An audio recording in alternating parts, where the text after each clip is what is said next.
Hello, hello, hello. Cecile Armstrong, my special co-host today. Friend, have you danced into Hey, that new music with me yet? I haven't. This is my first time dancing into that with you. All right, what I do you like think? it. You I like it? like it. I Okay. like it. It's a Yeah. little more chill than our last theme music, but Mhm. in the current Yeah. state of the world, we felt We like need yeah. feels like a Yeah. deep breath and a nourishing breath and a cup of tea. Mhm. That's what I was Mhm. going for. Is I that felt it. I felt okay, it. good. Good. Yeah. How are you, friend? Girl, I'm good. I'm good. I am really leaning into going with the flow. Because you know how sensitive I can be and I'm feeling all the things and then, family stuff and health stuff. So I'm really just trying to go with the flow and listen to my body and not push myself to overdo. And you know that, me being a triple Virgo, that's hard. Well, there's so much So editing to be done in the world. Yes, it is so hard. much. So many details. So many details. Okay. So many. How are you? Um, How are you? I am well. I thank you for we were on the phone when I got the news about Shannon and you immediately were like, "Hey, I'll co-host with you." And Mhm. turns out to be in perfect alignment with our guest and what we're talking about today. So thank you first of all for saying yes. I Ah, was thrilled to be able to do this with you because we haven't done it yes, in a while. And we haven't. yeah, I am good. This week I fully landed back from the residency and from being Mhm. gone. I have to say I was a little sad. Dr. Phelps, who's one of our women connect was like, what goes up must come down sometimes. So I was like, all right. Um, and I'm so grateful for my life and what I do in the world and things like that. But that was Mhm. such a magical time. And I'm really still working on, when you go through a big experience and integrating it. Mhm. And Yeah. yeah. And I was raised to not allow myself to be sad. So it's a Mm. new thing for me to really just say, oh, hey, I was sad and not Yeah. judge it and not just be like, hey, Yeah. that's what I'm feeling right now. In Mhm. addition to the world, because that Whew. there's a lot going on. Yeah. So just There's a naming lot. our feelings and breathing with it and yeah. So Yeah. it's good I'm stuff. excited about the show today. All right. Well, let's do our official introduction and let's kick Okay. the show off. Let's do it. Here All we right. go. Hey, y'all. I'm Christine Gautreaux, a white social justice advocate, an international speaker, coach, best-selling author and publisher, and a dancing social worker who helps you upgrade your self and community care. And today I have a special guest host. Hey, y'all. I'm Cecile Armstrong. I'm a Black embodied social justice activist and the founder of Everyday Activism Habit, an online community where I guide people who are frustrated or confused about racism and oppression to let go of blame, shame, and guilt so they can make anti racism a habit. And together, we're a podcast rooted in the 8 dimensions of wellness. And we like to get together every week with special guests for intentional conversations about how to be wise in business, relationships, and wellness. And this week, we're talking about intellectual wellness. And under this topic, we talk about a lot of different things. And I'm really excited about our topic today. You want to do the definition for intellectual wellness? I will. All right. Intellectual wellness includes having access to different sources of information and developing critical thinking and timely decision making skills. Also, continual learning through intentional intellectual growth, situations, and artistic creativity can help maintain one's intellectual capacity. Ooh, I love that definition. I love that definition for so many reasons, right? Because I'm a Yeah. lifelong learner. But then when you Mhm. put in there also the artistic creativity, like, That part. right? Yeah. What have you been working on? What have you been creating lately? Oh my goodness. So, my aunt just passed like a little over Oh, a month ago. And I was going through my art stuff about a week ago and found this set. It was a set of 8 spoons, forks, and knives. They were wooden spoons, oh, forks, and knives in my craft stuff. And so I just started painting them with the this new paint set that I bought. And so I put a basic coat of one color for each set. And I've just started putting designs on them and playing around on this artboard that I have. It's gonna end up being a little art or installation thing that I'm gonna put up on the wall. So, I Yeah, love that's what I've been that. doing. I love that. Will you say your aunt's name for us? Brenda Carol Armstrong. Brenda Carol Armstrong. We remember Mhm. you. I'm so Yes, we sorry for your do. loss. Thank Yeah. you, thank you. Yeah. You know how I Oh, feel about yeah. ants. Ants are a big deal. And I know we're Mhm, still talking to them. And, my Aunt Joan was so present on this trip that I was on. Uh, mhm. I don't know. Did I ever tell you the story of our last road trip together? I know you've heard about the story of the road trip, but did Uh-huh. I tell you about the part about when we were in Caprock Canyon and we saw the last remaining buffalo herd in Texas? And Mhm. so there was this baby buffalo, and my aunt was like, she loved animals and she loved but she was like, it's so perfect. It doesn't look real. Doesn't look real. That Mhm. baby's got to poop for me to know it's real. What was So up with your Aunt Joan and the pooping? I know, she was funny like that, right? So when I was on this trip, when I was in Washington, I saw this giant banana slug. And I mean, like 4 With inches, a like picture. giant. I showed you, you were not a fan. But I see this banana slug, and then one day, and they were in different places, right? Biggest slug I've Mhm. ever seen in my life. And I knew my Aunt Joan would just love it because it was weird and it was wild. And so I'm coming up one day from the beach, and on the boathouse, there's one on top of the ceiling. And I'm like, "What is happening?" Well, that banana slug was pooping. And I was like, "Thank you for that little message, Aunt Joan." I know. It's weird. My family was That is so I weird. got a little rainbow look. I got a little rainbow, banana slug. For listeners that are listening and not watching, it's a 3D printed rainbow fidget toy that's a giant banana slug, that I felt like was Only you. appropriate, right? Only I you. felt like you have to have fun toys on your desk when you do Zooms and meetings and things like that. So, Yeah. well, if you're ready, I wanna read our guest bio and get her up here because I am so Mhm. looking forward to this conversation. Oh, me too. All right, let's do it. All right, friends. Aisha Love is a multidimensional guide, speaker, and author who walks with healers, empaths, and visionaries as they awaken into deeper alignment with their soul's essence. I have to pause on that. That's just such a beautiful statement. Mhm. She walks with Mhm. healers, empaths, and visionaries as they awaken into deeper alignment with their soul's essence. Her Mm. journey began in 2008 when her father's passing initiated a profound metaphysical awakening. She began working as a spirit medium and channel, eventually evolving into her current work as a metaphysician, helping others navigate their own spiritual awakening, healing, and soul remembrance. Help us welcome to the show, Aisha Love. Hey, Aisha. Hey, lovely to be here, lady. Welcome, welcome, welcome. We're so glad you're Thank here. you. Me too. Yes. Me too. All I right. love the energy here. How do you feel about banana slug poop as a sign from the other I just side? love it. It took me Okay. it happened where everybody was on the ceiling in Mary Poppins because they were laughing. Right? Yeah. I was laughing so hard. Because it was so obvious to me. I was like, "Hello," and, it was just funny, I and tell you, it's spirit's gotta keep us laughing here because it can be hard here, right? Like, keep Mhm. it coming, keep the levity coming. right? Yeah. Well, I wanna know all about your profound awakening and Mm. how you started doing this work before we start talking about shadow work. Yeah, you Mhm. bet. Well, it's like, how did this work find me? Because I Mhm. certainly did not go Mm. looking for it. Obviously had a soul plan to be raised in the intellect, a Cartesian worldview, evidence-based, etc. So when my awakening came for me, it was quite the disruption to my status quo. Mhm.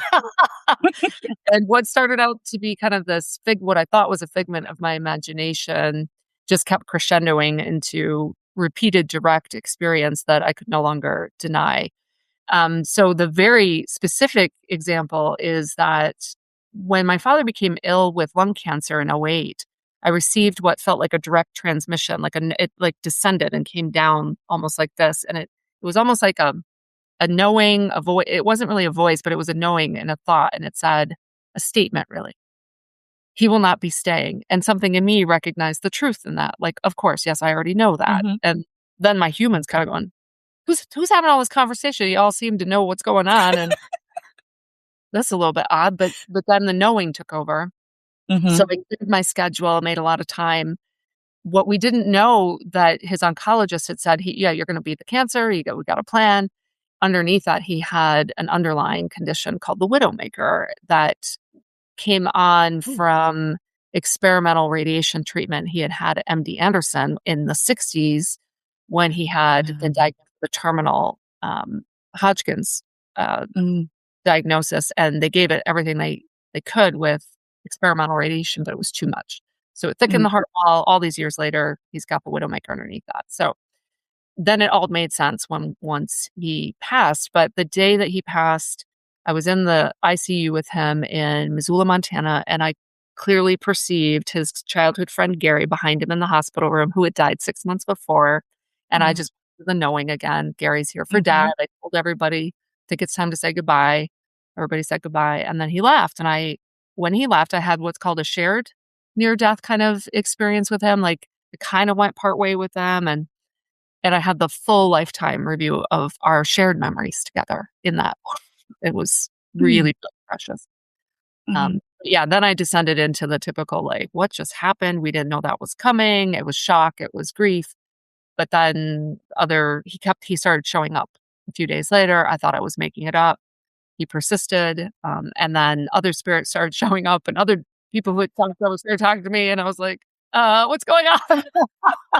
And to make a long story short, I threw myself into what I discovered was an ability for mediumship and made a huge difference in a lot of people's lives when I realized this is not my gift to sit on and withhold. Yeah. Mhm. Mm, thank you for sharing that. Mhm. Yes. How long, I know this is a random question, but how long did it take you to accept it? I'm still working on that. Okay. Okay. Yeah. That I was gonna mean, be my question. work in progress.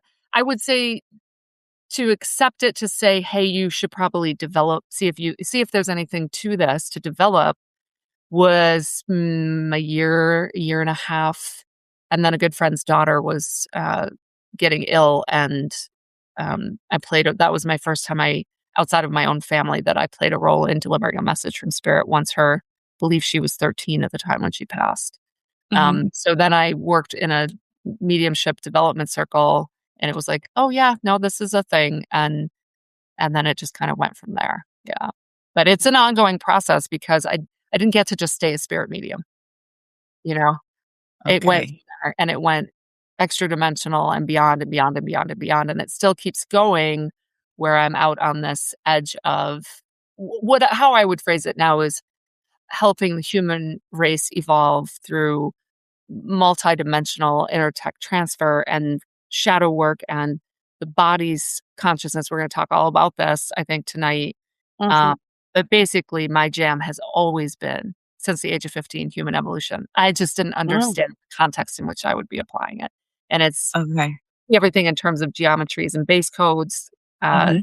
working at the template level to restore wholeness. Healing to me is wholeness out of a state of fragmentation and chaos. And it's the intelligence of loving coherence. That's an amazing intelligence. Mm. Mhm. So, for some of our listeners, this may be the first time they're hearing these words. And so, we are going to link some resources and thing in our show notes. And I definitely have a story I want to tell you in a little bit about geometry and travel and things like that, because it just came to me when you were saying that. But first, I want to start with just when we say, what is shadow work? Mm. What is your definition of that for folks you work with? Yeah. So, um, and I will say, I haven't formally studied any of this. It all came through the unified field. All of a sudden, I find myself doing parts work, or what I recognize is called parts work. And I think it's because I'm tapping the unified field, and then the work is naturally emerging in the zeitgeist at the divine kind of right time where the collective happens to be at in its evolution.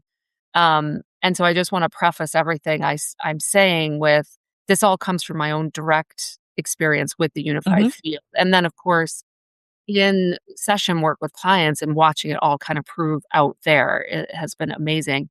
So, we are in a collective, this is what I was saying before we got on. We're in a collective shift that we're ready for now out of the spiritual bypass, i.e., pursuing transcendent states, which in and of itself is a beautiful thing. To go into a peaceful, expanded, blissful, transcendent state is a wonderful feeling.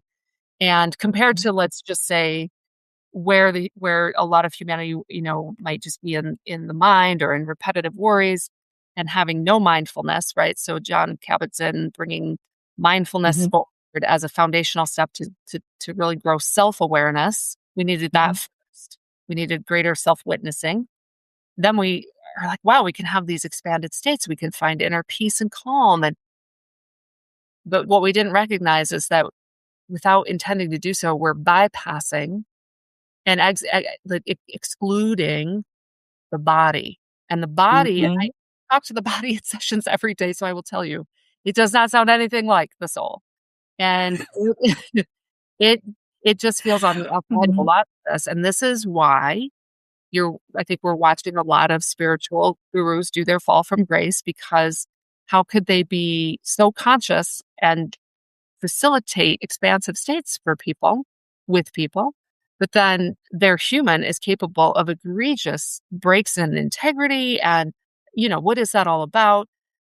I had a health event in Italy last fall where I was in excruciating pain and then exalted states of bliss at the end of the week.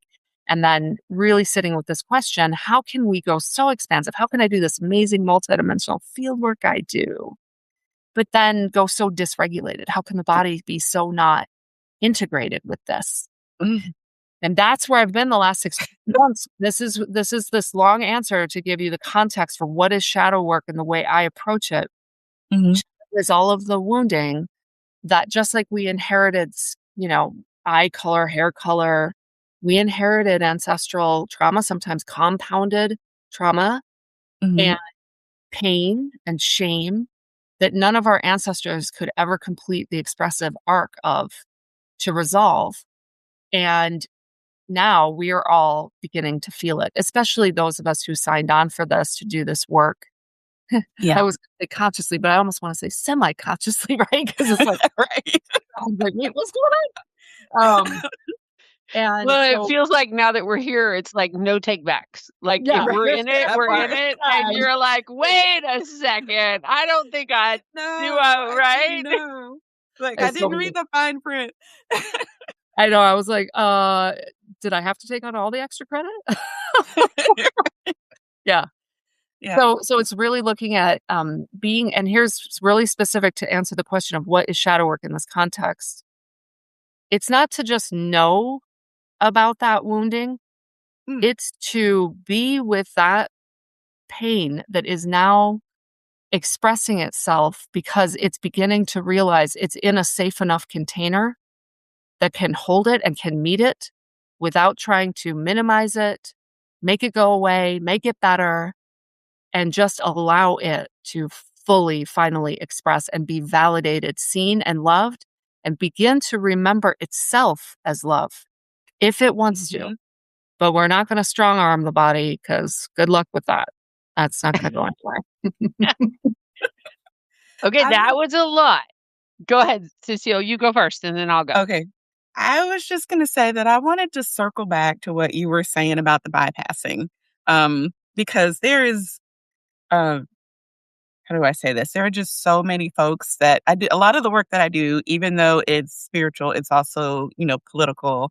I'm an activist. I combine the two. I started off doing a meditation group that turned into like a political meditation group, and so we were doing politics and, meditation and astral projection and all the things. And I come across this bypassing so often that people feel good when they're doing the meditation and they're having out of body experiences and stuff. And then they want to forget about the things that are happening on the ground and they think, or they say that, oh, what happens down there doesn't really matter. It's all about what's happening. It's all about what's happening up here. And then they forget about the bodies that are left behind and the people who are being harmed and where we started with trying to protect folks. And they're like, oh no, I'm just going to stay up here because it feels better. Yes. Yeah. Yeah. Good old dissociation. Yeah. And Hmm. in the shamanic tradition, we would be doing soul retrieval to get you back here. Like, whoa, I get it. Fly away, fly far, far away. Mhm. Yeah. Yeah.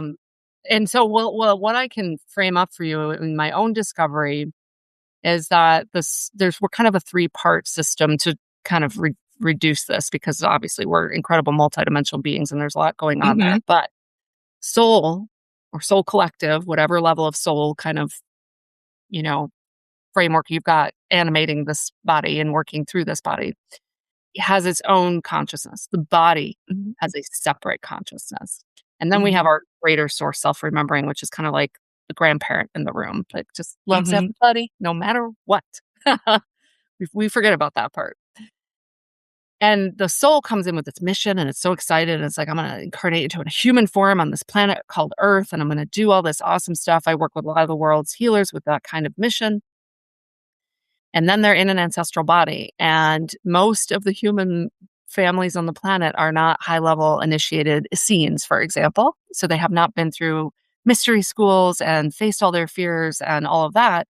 We're working with raw survival patterns that ensured the survival of that family line in the near term, but often ends up with dis-ease that kills it in the longer term. Mhm. And so the body will sound like your least evolved family member. And so this is where I try to really help people understand, you're judging that family member. Your body shares the same biological material and it hears everything. And when we finally get it talking, Mhm. it's pretty salty. It's like you all are smoking crack. I don't know what you're doing. And if you can get, like, a lot of people think that they're listening to the body, but what they're really doing is talking down to the body and condescending. Mm. Mhm. Oh. Actually let it Mm. start talking to you. It will come Mhm. out of nowhere. All of a sudden you'll hear it speak to you and you go, whoa. And that didn't come from your intellect. It didn't come from your soul. It's coming straight from the body. I'll Mhm. give you an example from my own life. Yesterday, I was sitting and all of a sudden my body just went, because I'm used to, my body's knows I'm safe enough to, like, she's going to actually listen to me and not judge this. And it said, if you get more visible and more successful, I use that term, uh, we're gonna get left behind. You know that, right? Like, and it's this other part. It's like this is the ancestral body who has a self concept that is outside of all of that. And when I look at my ancestors up the line, I see that. And so it was like, wow, okay, thanks for letting me know that's how you feel. And will work with that. Let's talk about that. And I want you to know that you're welcome all the way along here. And I will never ask you to perform or mask or hide that ever. That you're allowed to just stay that vulnerable, that have that bit of feeling like you're exiled in shame. And I'm not going to ask you to change that if you don't want to. And I won't try to hide it. And this is where we start to get out of performance and masking and all the things, is when see, my body really likes it. It's like, damn it, you are serious about this. Like, I couldn't fully believe it. It's like, let's see. I love that. And now you just said it live, so your body's like, "Oh, went live with that." So, okay, I have a question for our listeners that are listening that are like, "How do you even begin the process of listening to your body?" Because Cecile and I have one modality. I know there's a lot. Mhm. What do you do with your clients Yeah. to just start that conversation? My field is constantly communicating to a person's body behind the scenes. They're talking. I'm listening to the body, and the body's talking to me. So be like, see, she doesn't listen to me. She doesn't listen. I'm like, right, okay. So it is kind of like playing a marriage counselor between your body and your soul's consciousness. It's like ready to go and do all this stuff. The way that you could do it on your own is to pay attention to what you're feeling. And Mhm. if you're like a lot of family lines, you're used to trying to get away from that or shove it or like perform around it, or the classic bypass, Mhm. is to just stop, drop, and feel and be like, whoa, I felt that. What is that? And then let it come forward more. And then Be quiet. Don't say anything. Just listen, wait. Sometimes in sessions, I have to wait and wait and wait. And then finally the body's like, fine, I'll say something. And then once we get to talking, it's like, it's just like, imagine a person who has been ignored for decades. They're not going to just start talking right away. They need some space to be heard. So carving time out of every morning, every evening, whatever works for you, to just sit with the body and be like, okay, body, I'm here. Maybe you need to journal and like just let the body talk to you that way, like automatic writing, like you would spirit. Like give the body a consistent daily platform in which to communicate with you. Not, I have to emphasize this, and there is a lot of energy on this. So I could tell this is where a lot of people still must be at. Not you trying to talk to the body. Yeah. It's like I can hear it in the field. The body's like, yeah, I've had enough of that. I can talk that all day long. Yeah. It's the way it's being phrased right now, it's like all the inconvenient little thoughts that you wish you didn't have. Because that's inconvenient. Like I want to do my thing in the world. Like what is that? It's to stop, drop, and feel all of it and hear it. And this is then where we have to be careful because you don't want to just drop into the story completely with it and live from that place completely to just enable that. It's more getting now the body to be like, do you hear what you're saying and how it makes you feel? Yeah, well, duh. Yeah. How it is. That's just the way it has to be. It'll sound like that for a while. Okay, so not to call anybody out or call any names, but if your body was consistently giving you the message to rest and you were ignoring it or powering through, like how do we change that? How do we Okay. change the when All you right. get a message that you okay, tell me what This you're is getting. such a great question, and you're about to see why. Okay. That feeling of you need to rest and the overriding it and over-functioning and over-performing is built into most of the ancestral race lines on the planet, family lines. We must overfunction or we will be exiled, we will not survive. So it's actually the body perpetrating the overfunctioning, okay? So the body itself believes that it has to overfunction. And you'll spend a lot of time hearing the body defend that position initially when you get talking to it. Here's a good one, like a classic one I come across a lot. And then, of course, this was my own experience that I thought I had really balanced myself out until my kidney burst in Italy in November. Even my body now has the memo. 2 catheters, friends, 2 catheters. I was like, my body's like, yeah, we're not doing that. We don't need to do that anymore. We started to go sepsis, septic, could have, like my body really, really got the memo. The doctors were like, you're going to probably be here months. Fortunately, healing abilities and calling in all my friends and clients from around the world, I was out in under a week. But believe me, I really, really got the memo so that I could do this work at a different level. So the body itself is perpetrating we have to override. We can't rest. We won't survive. We'll be kicked out of the tribe. I've heard it all. Okay. It's better to receive than give. It's the martyr. We've got to really prove that we're worthy. There's a lot of religious programming in here that's in the ancestral programming. And so now we're working with the body's defenses and logic. And sometimes in sessions, then I'm constantly working with a person's spirit team and guides, and they're like, say this. And then I'm like, wow, that was brilliant. Here's an example. Well, we can't ask others for help because we don't want to be a burden. It's the worst thing in the world to be a burden. Okay, follow you. Totally get it. That totally makes sense. Got to pull your own weight. Got to do all your things. So let me just show you something, body, though. Like where you're headed, you're going to be bedridden and they're going to have to take care of you. Body gets horrified. Oh my God, what do I have to do to change that? So you have to appeal to the value system of the body.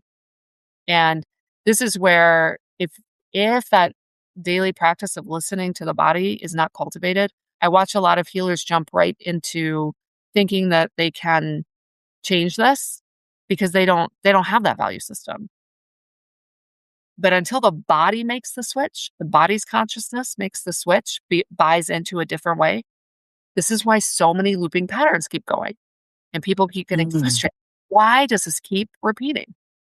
It's it's the underpinning, mad respect for the body. It survived for a soul to even incarnate into.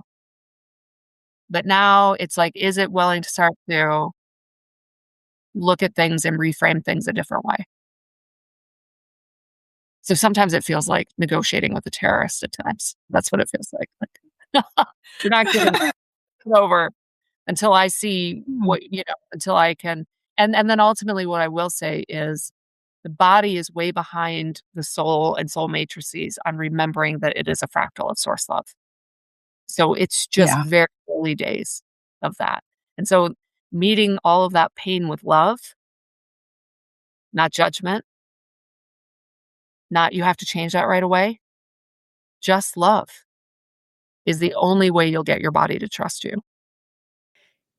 Hey, y'all, this is a great place to take a break, take a deep breath, and hear from our awesome sponsors that make Women Connected in Wisdom podcast possible. Shannon, we are so grateful that Shayla Glow is the sponsor of the Women Connected in Wisdom podcast. And I wanted to take this moment to ask you, when you think about the people who use Shayla Glow, who are we talking about? That's a good question. I think about 3 groups really.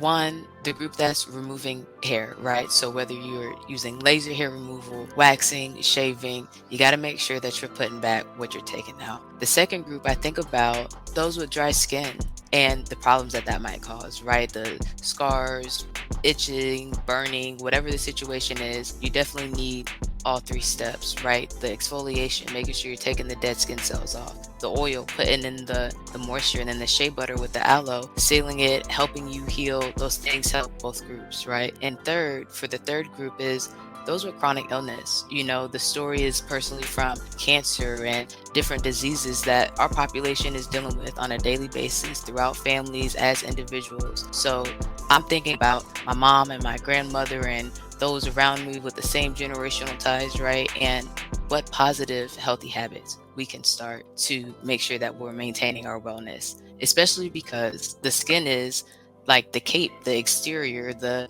shield for your immune system. So with COVID, we have to be intentional about covering ourselves. And those are the groups I think about. I love it. And you know what else I love about your product? It's all natural, handmade, and it smells great, y'all. So, yes, esthetician yay. tested. Yes, esthetician tested and approved. Yes. What about you? When you think about your company, what groups of people do you think about? Well, I work with individual coaching clients. I work in community classes and with corporate teams. And with all of them, I use a strength-based embodied approach to help folks connect with themselves and access joy, reduce burnout, and build resilience. Especially during these times, I think we need it. I think we need all the hashtag partnership power we can get. Yes. Oh, it sounds so simple, but that's big work. Especially That for the is culture huge. we're raised in, and especially as women, which we do have non-binary and male listeners, but the majority of our women are like, this is a big deal. Like, It's yeah. I felt it as it landed in my body. I was like, whoa. Initially, I was Mhm. really tired in client sessions when this work began, and I asked my team, like, "Why is that?" And they said, "You're having to build a whole new neural net. It's like learning a whole new language to be able to Mm. hear the body translate it, talk." I was like, so yeah, but what I'm hearing right now is a little goes a long way. It's kind of like when you're in a foreign country and you don't expect them to speak your language and you make an effort. That goes a long way. Mm. So us being willing to really try to hear and learn the body's language, not talk down to it or condescend to it or see, because I hear people say all the time, like, I was listening to my body. I'm like, no, what you're doing is telling the body what you think it's feeling. Mm. You can imagine how Well, that I'm noticing what I'm noticing is that this is opposite of a lot of what I hear. When people are talking about doing any kind of high level work, a lot of times they just completely ignore the body. Yeah, I was actually sharing with Christine that I wanna go on a silent weekend, as a way of healing from another one. I did a 10-day silent retreat and, had a seizure while I was there. And, you're not supposed to talk, nobody's supposed to touch anybody, so nobody helped me. Um, and when I came out of it and was, like, confused and was, kinda asking for help, I didn't get any. And when we were able to talk and people talked back to me, they said, "That's what your body experienced. So it was your spiritual experience," and just totally disregarded what happened with my body. And that was at a 10-day Vipassana thing. And so, I'm comparing what you're saying about paying attention to the body and listening to what the body needs versus, like, this experience with these folks who I thought were gonna be, um more kind. Safe, safe, Safe. and kind. Yeah, Yeah. safe and kind, 'cause I wouldn't think that someone who was, touting themselves as, "Okay, you're gonna come here and have this spiritual experience," would just ignore you when you were having a medical emergency. Yeah. Well, Yeah. I was gonna say this facetiously, but that doesn't feel right in my heart to do that. So I will just validate what you experienced as there's a huge um bypass gaslighting going on from kind of the non-dualistic tradition of what the Mhm, body is just an illusion. It's just mhm. it's a dream. You can imagine how the body experiences that. Yeah. As a And recalcitrant teenager, like, yeah. If you right. think I'm just a dream, let me trash this and show you. Right. Well, and what's fascinating is, without calling anyone out specifically, I don't think I need to at this point, but Mm, like we've had so many gurus fall from grace because they're human, they're all that cultural, religious, even gender, social mhm, programming distortion and wounding has never been addressed. And so their mm, human is acting out from those places in even predatory ways, mhm, certainly, at times even malicious, whether it's conscious or unconscious, it doesn't matter. And so we're in a I'm trying to do this as like just matter of factly, but gently yeah, as possible to say, hey guys, everyone, it's time for a much greater accounting of what are we really doing and what is integrated, what is not. And I mean, I laugh because I love shadow work. If you looked at my, astrology chart, you'd be like, "Oh, well, of course, you're here for that. It's all stacked over in Scorpio, right?" It's like just walk in a room and my whole life, all the shadow gets triggered. I watch it happen, right? So I love it, but I recognize that for most people, the idea of like, let's look at all the ways in which I'm unconsciously being an asshole in the world, like, not exactly the most exciting thing to sign up for, except that mhm, we will increasingly be repeating the same patterns, being brought to our knees. Things will not be working. And I'm watching this. I've had to go through I don't know how many deconstructions of my own life so far because it was all wounded motivation that came with the ancestral body. So mm, we're all in refinement, and it's important, especially for those of us who claim to be spiritual guides, to really, really do our work. So back to what you experience, Cecile, I'm sure that you gave yourself that file in a way so you could speak exactly to this and know this firsthand. And like, if you were to ask your body, what is it feeling as a result of that experience? That's where I would let the body just tell you all about it. And mhm, and God, like whoever's listening, the body's not going to sound really analytical, like, well, and this is, and it's not going to explain it all. It's going to sound like this. yeah, I'm scared. I'm mhm, lonely. I don't know what's coming. I'm terrified. It's going to sound like that. mhm. Can we take a breath? Yeah. Yes. Let's take a breath. Yeah.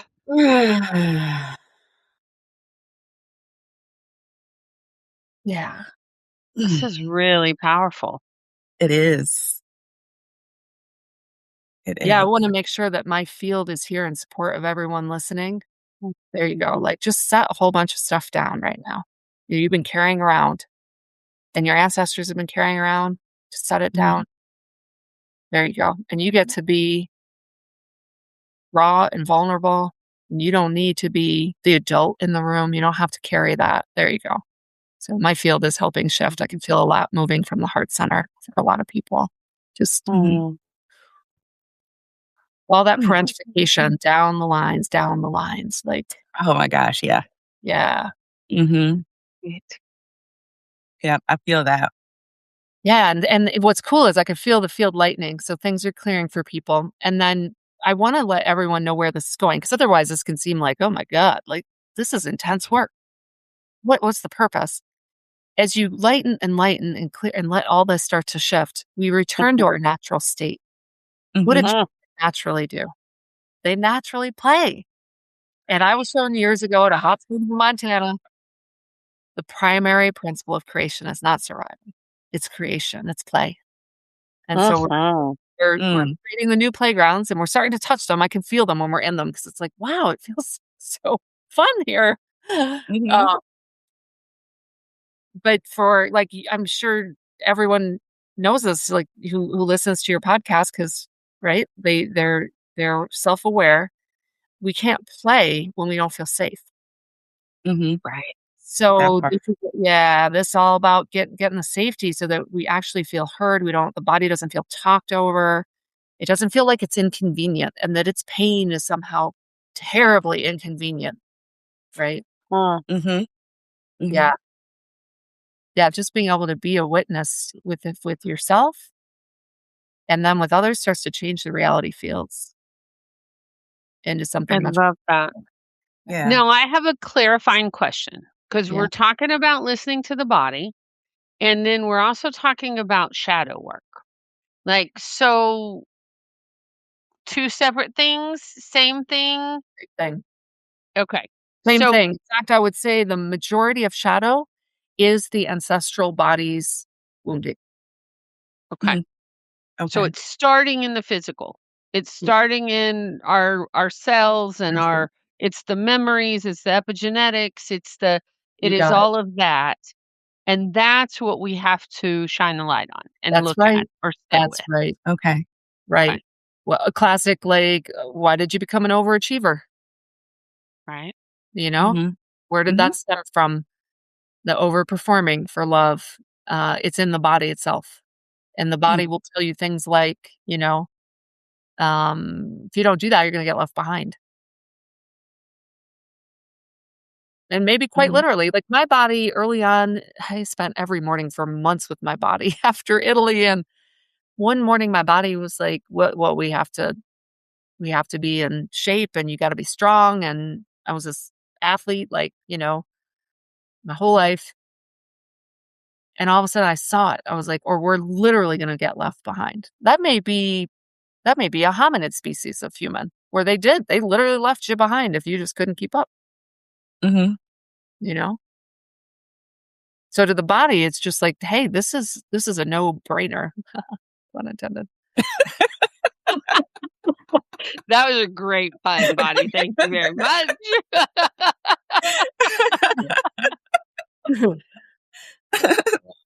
And It so really yeah, I was just gonna say it's very novel to the body that there's something else besides just sheer survival going on. Mhm. Mhm. this has taken me back to years ago. Like, I did some work with a teacher, Shona Belus, who did sacred geometry, like behind you.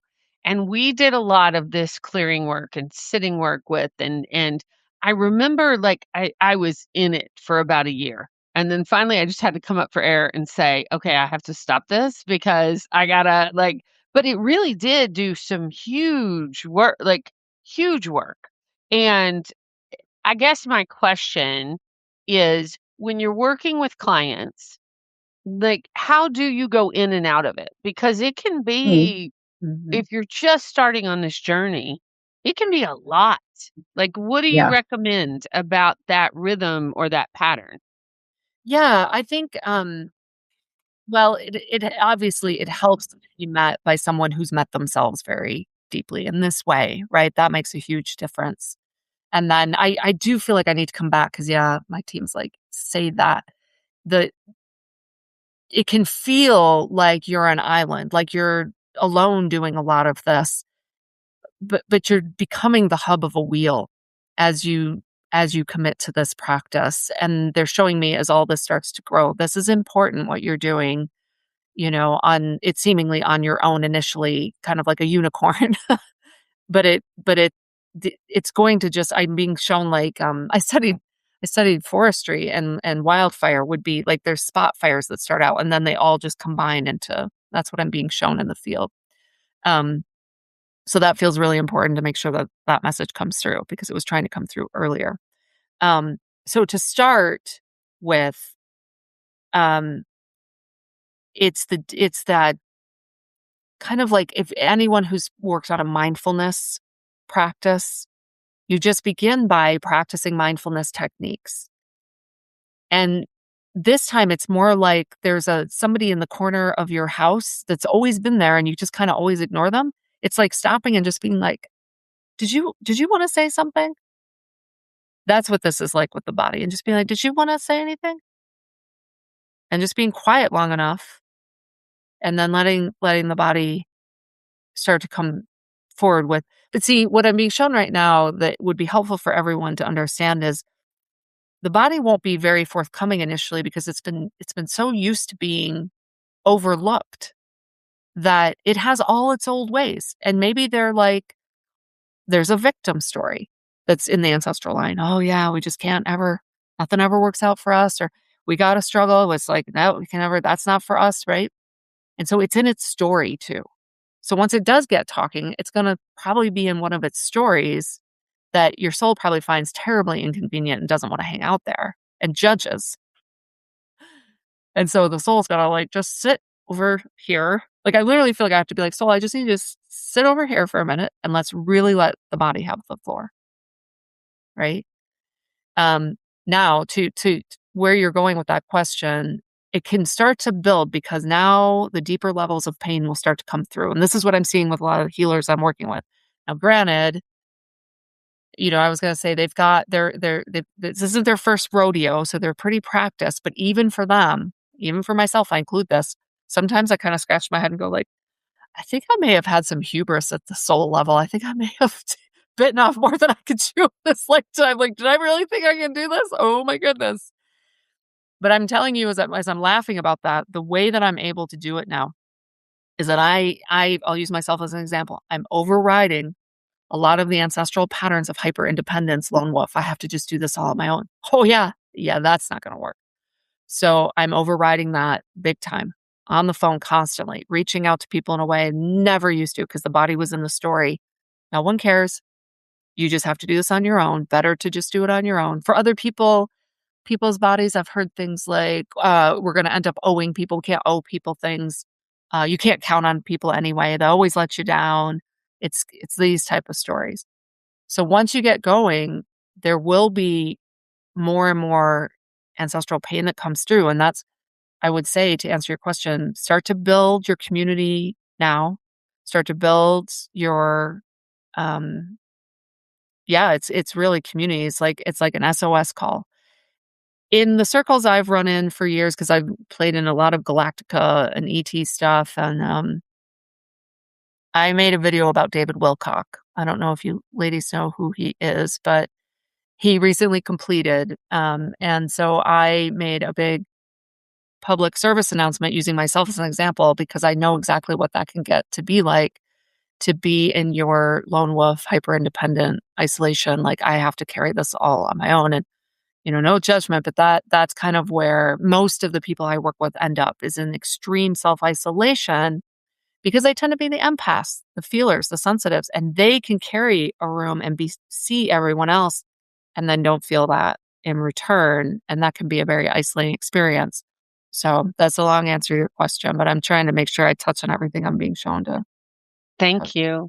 And I want to ask, speaking directly to that, to our empaths, to our healers, if that is going on, if they're feeling alone or unsupported, I heard you say build community, which is what we're all about at Women Connected in Wisdom, and believe that it is it is powerful medicine.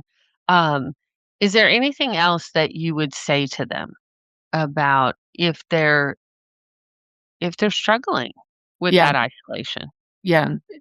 Okay, so I'll preface what I'm about to say with the fact that what I've seen is a lot of them have taken the brunt of their family's projections and, kind of getting emotional blasting from the family.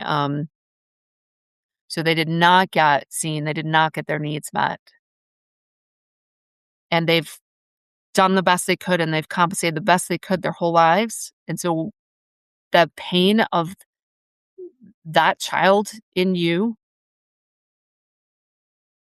I'm sorry you had to experience that. You did not deserve that, and you deserve to be happy, and you are loved. And you are gonna remember that you are love, and that's what all the children need to hear now. Cecile, your mic's off. I saw you saying something, I said, "Ooh, yeah, right? yeah." Yeah. I was when she said all the children need to hear that, I was just thinking about all Mhm. the children right now that are like in the in the middle of wars that they just need to hear. Yeah. Yeah. All Mhm. the children in these adult bodies. Mhm. Yeah, Mhm. Mhm. yeah. Yeah. It's just we're validating the body's pain before we Mhm. try to Mhm. make it go away. It Yeah. has to complete its feeling, and it may be a while. I'm in discovery right now. I don't know. I don't know if the pain I mean, we this pain in some cases is thousands of years old, Mhm. right? Some of it compounded, Yeah. and it needs a safe place to actually be allowed to feel it. And here's the trick, without completely collapsing into the That soul. part. Yeah, Mhm. this is this is where we're learning, we're remembering, we're playing, you know? Mhm. How do we how do we look at our stories, feel what it feels like to be in our story, and then the body's getting more self-awareness and making Mhm. its own choices at a different level. I was really receiving on this 3 weeks when I sat down and listened and was playing in a beautiful playground, but also listening and paying attention. I was really receiving about releasing old stories. So, in some ways, it felt really simple, like to just sit with it and acknowledge it. And I did a little ritual and things like that. And then there's this other part of me, I have to tell you, that I think is the brain part that's like, are you sure? Like, was that too simple? Like, Mhm. but these have been stories that I've been doing this work for 20, 30 years. So it's not like it just showed up today and I was like, oh, I'm done with it, right? Yeah, yeah. Yeah, I mean, I'll tell you, here's what the body often sounds like, "Oh, bless your heart." Right?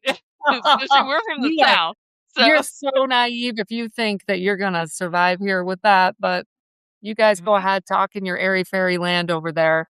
Meanwhile, I'll be over here holding down the fort and making sure we survive, and, survive.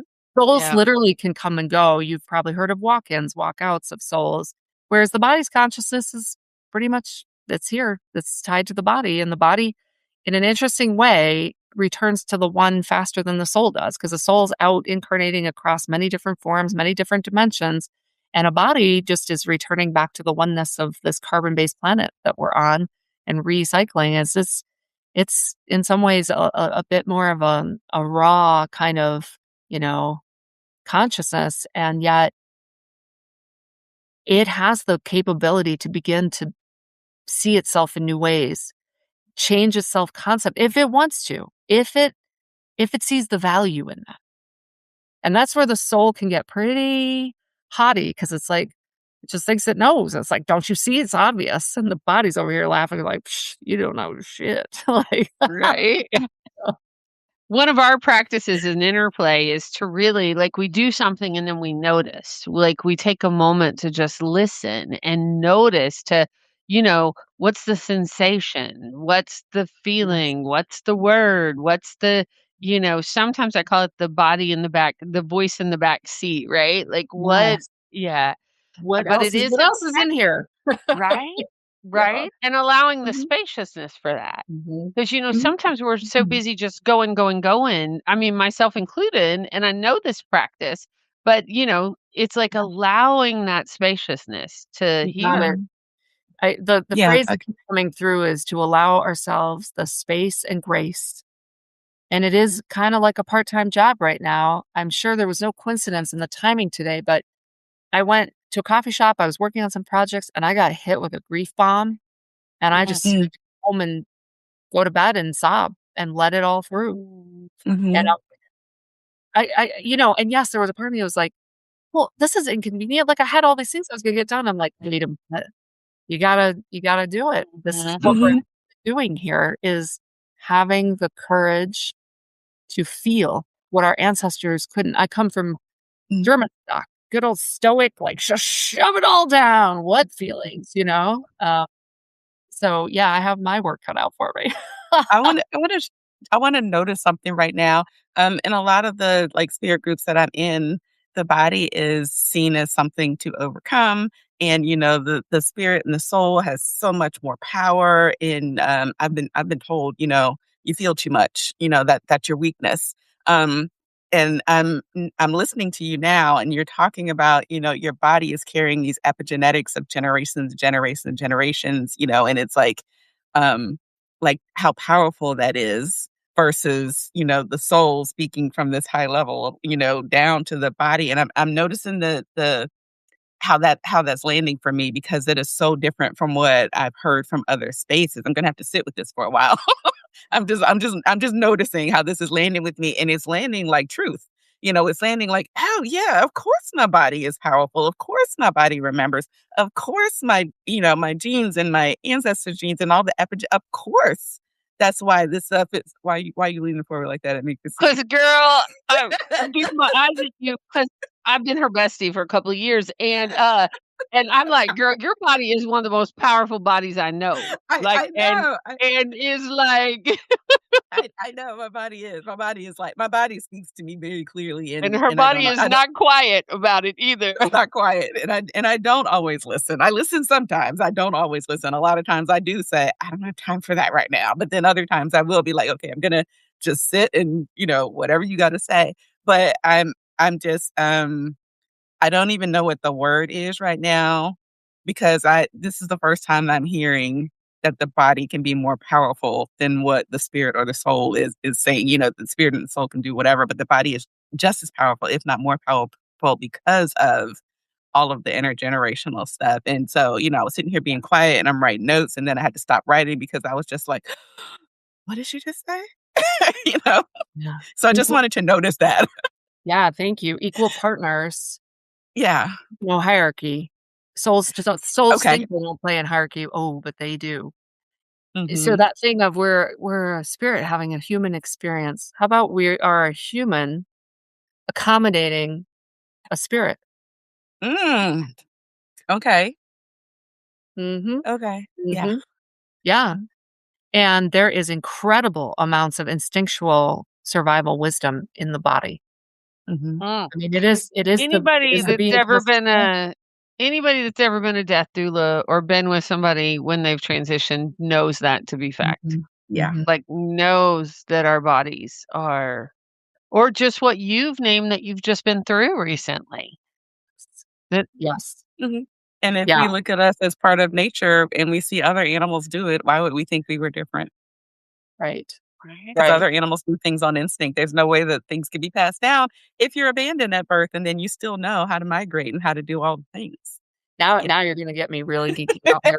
Okay, so that's good things. I always gravitate towards things that then, like, start to reflect back. So out of Mhm. nowhere, quote unquote, right, air quotes here, I start watching the show Long Lost Family out of the UK about adoptees reconnecting with birth mothers and sometimes siblings, and studies that have been done on identical twins. So for the multidimensional template work that I do, it really proves that out.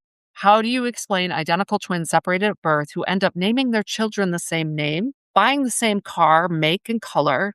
it's a template of instructions. It's the Mhm. same, right? What's coming through.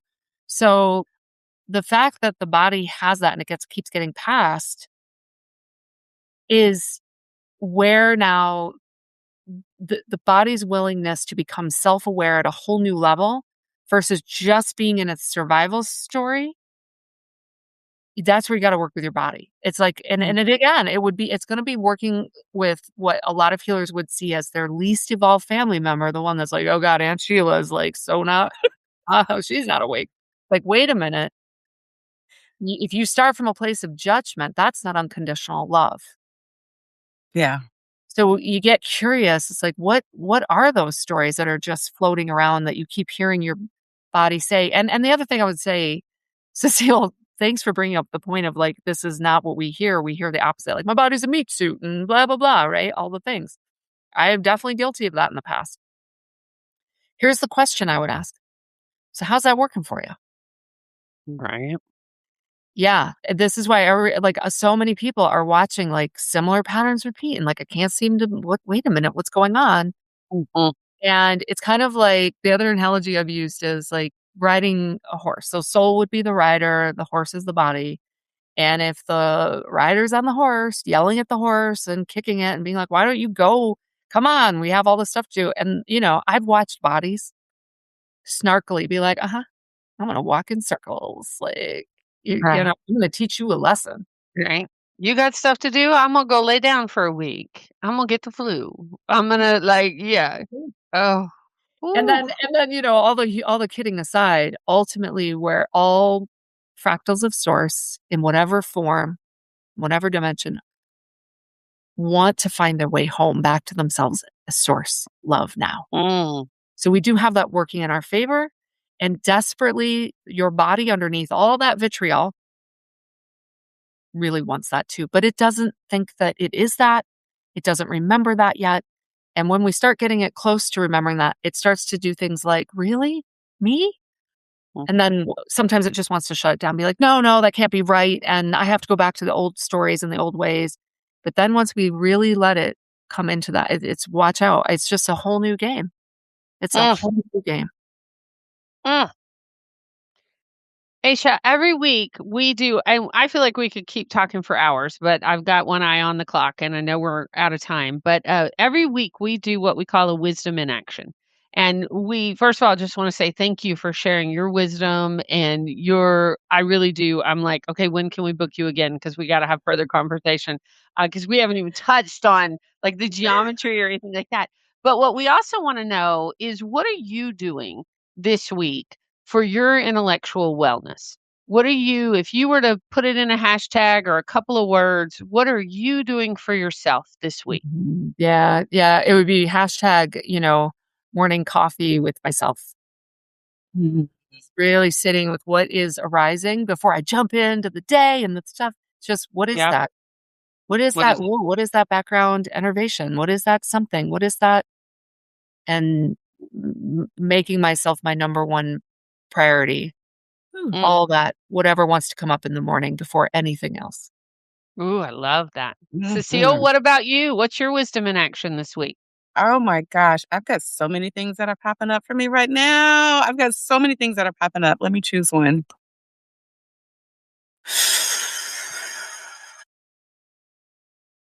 I think I mm, I think I think what I just did, I think breathing into my body and seeing what comes up. Mhm. That breath right Mhm. there just was like I felt my body just pause and like, yeah, that's what I want. Mm. Mm.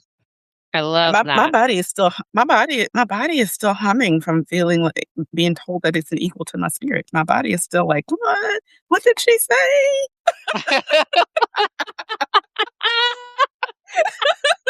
My work here is done. Mic drop. I love that. Well, I think I would hashtag this week, hashtag space and grace, because I love the way you said Mm, that. Giving my body mhm, space and grace to be heard. mhm, And yeah, that was mhm, big. That we don't, so often we think we have to do something, but just the sitting mm, and listening and the space and mm, grace to pay attention is powerful. Yeah, and to Yes. emote Yeah. and to let it out. Yeah. Right? Mm, right. Well, like you said that Yeah. you have a grief bomb and yeah, what you got, Cecile? Oh, you know me, when she said emote, I was just like, because you know I me, know. I've swallowed my tears for years, so Right? I'm relearning how to cry. Right? And that's a thing. It's a real Mhm, thing. Yeah. Yeah, mhm, thanks for doing it because that's the hub of the wheel I was shown earlier. You're gonna you give permission for everyone else to actually be we have the buzzword vulnerable. What is vulnerable? It's just honest. Babies don't mhm. go, "I'm gonna be vulnerable and cry because 'cause I'm hungry." It's just, "I'm hungry." Feed me. I love Yeah. that. Aisha, will you tell our listeners how we will have it in our show notes, but for those that are listening, will you tell them how to find you, how to work with you, what you have, how you work with people before we close Yeah. the show? Yeah, you bet. Well, the first thing I just wanna, invite people to do is go pick up there's a daily grounding and clearing meditation gift on my homepage, multidimensional u, the letter u.com. It's changed people's lives because as empaths and feelers, we're carrying around a lot of stuff for a lot of people, and it's getting all the dust bunnies and helping clear all that out, and it'll make you feel so much better. And then you can really sort through, okay, what is now mine? And then I have another free gift on my site called Awaken Your Whole Self. And that's just, it's a way to go into light touch with the beginning of your shadow work and being with your shadow at a very gentle, compassionate level. But it's really hard to do that when you've got a whole bunch of swirl going on. So I can't say enough about the psychic hygiene. We wash our hands and brush our teeth. Like Oh, we got yeah. to do this for our field too, especially because we're so used to carrying so much for other people. And Mhm. then I have my one of my favorite ways to work is deeply one-on-one with a few people. So if that really speaks to people, that's Shadow Gold Alchemy. But then healers all around the world of all different types of currency can get into it's the Higher Love Family membership. It's just $33 a month. And we do activations and we're listening to the body and integrations and meditations every month. So you can check that out too. And again, it's a place where so many, I think people are used to just they're holding space for so many others. And it's a space for you to be held and receive. Really out of Well, that. thank you. What? Mhm. Thank you for that work and thank you for that space and for your energy and just for Mhm. being here today. I am so grateful Thank for you your so much. words Yes. and your I wisdom. this message is like they're hitting me. I'm like, all right, I'll say it. There's one last thing that wants to be presenced here. Mhm. What some people's bodies, I think one of them's on this call, uh,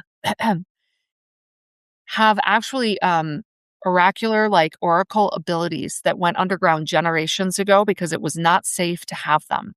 So for some of you listening, your body will have an extra set of defenses to not let anyone in on the fact that it actually has psychic abilities, things like that, because they were weaponized, they were persecuted, they were not at the soul level, it's in the body itself. Some lineages have Okay. that. For some reason, that just really, yeah, there we go. I feel a shift in the field. It just wanted Okay. the more safety for the bodies that have that as being called out because we need your gifts at this time. Well, and if somebody has shut that down, is that again just listening to your body or is there something that needs to happen to open that back up? Well, yeah, so, like, first of all, the body will just tell you, like, "It's not safe to have this on air. Mhm, No, mhm, this is Mhm. and so you have to really listen to the body and what it has to say about all of that, mhm, and work it Mhm. from the bottom up, not the top down. mhm. Okay. Be Keeps going being back to really listening, listening, listening to our bodies. I love that. Mhm. Well, thank you Yeah. so much for being here. Thank I am you. so very grateful. This conversation, we're going to be talking about this conversation a lot. I can tell you already. I'm already like, Yes, we oh, are. how much charge I got left on my phone. Um, but thank you Yeah, so much. thank And I am you. so Mhm. glad that you're healing and that I know that was a big Mm. experience and your Yeah. vitality and your love and you're just radiating. And I'm so grateful that you made it through that. Thank you so Yeah. much. Yeah, Yeah, thank you. thank you for being in curiosity instead of just shutting that down, you know? Yeah. Yeah. Wasn't my time. In fact, that was part of my qualifying credential for the rest of my time. Oh, Okay.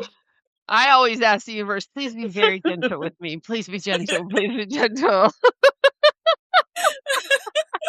Well, until next Ah, time, we thank you for being connected, and we hope we stay mhm. connected. So, Yeah. Oh my gosh, that was Girl. so good. Nope, we're out of Ah. time, but let's just take a moment. All Right? right, I'm gonna take another breath. Okay. Oh, oh my gosh. Okay, I got So good. so yes, I got so Girl, I know we got to talk um, offline. I felt called out a couple of times, but you, you. the one thing about Oh, knowing each other's stories, it's like, oh, is she looking at you? Is she I was like, looking at